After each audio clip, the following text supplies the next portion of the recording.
Michele Baldwin. I'm 45 years old. I'm a single mother of 3 wonderful children. I'm a paddler, canoe, kayak, raft guide, and the latest sport I picked up was stand-up paddleboarding. I went 10 years without getting a pap test. That was my biggest mistake. When I hemorrhaged, I knew something was very wrong. So I went to the doctor right away, and they said, of course, I had a very abnormal pap, and many tests later, they said I had cervical cancer.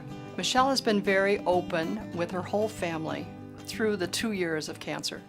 The only time she was not open was when she received the last diagnosis that the cancer had returned for the 3rd time. When I found out that I had a couple months left to live, maybe 6 months, kind of floored me. You know, I had cancer for a while, but you never like hearing that you only have 6 months to live and that's the final offer, says the doc. And so I didn't know what to do with my life at that point. She really wanted to make a difference. There was just the 2 of us in a coffee shop, and she said, I want to stand up paddleboard the Ganga River in India.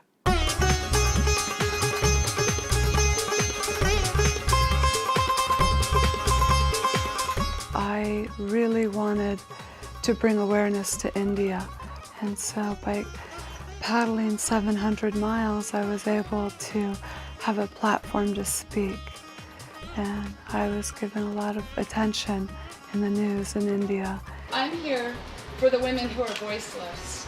This disease needs a face and a voice, and I wanted to be the person to bring the subject up in a very public way.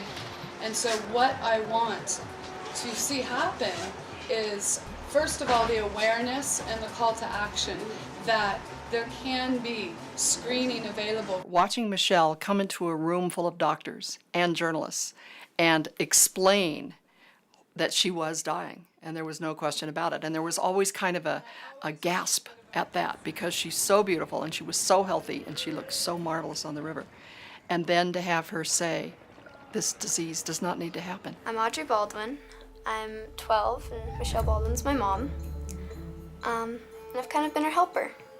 I was amazed. Paddleboarding had only been in our lives like 2 weeks before she left. And then she just, hey, I'm gonna do this giant trip. I was like, okay.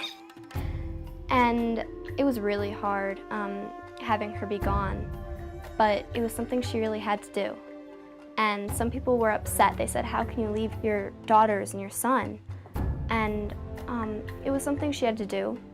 And I know she wouldn't have done it if we'd said, Mom, don't go. We need you here.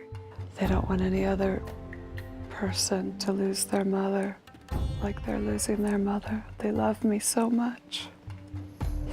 And so they talk about it a lot. They're bearing the brunt of the fact that perhaps I overlooked one thing. I'll sit down at lunch with my friends and say, hey, has your mom gotten her PAP? Ask your mom if she's gotten her PAP. And they'll say, what's a PAP? And I'm like, just ask her if she got it. Paddling down the Ganga, I reached amazing peace, because it was my own personal pilgrimage. To have 12-hour days where all I had to do was paddle, it allows you to reflect and think and reach an incredible peace of mind and clarity. It was 700 miles and I made it. I was so happy and at the same time so sad, because I knew that her trip was over, and that was a sad realization for me. There has never been a pity party on her part. There has never been, why me? She knows why me, no PAP tests for 10 years. So we have joined Michele in the process. There is a heightened conviction on my part that it doesn't need to happen to anybody else's daughters. I would love to think that millions of people could be influenced in any way, shape, or form. I don't think you have to be facing death to face your fears and live your best life. If you have a dream or a goal and you think it's too big, you don't have to wait till there's a limit or a wall that you're facing to push against. Just go do it. Bye.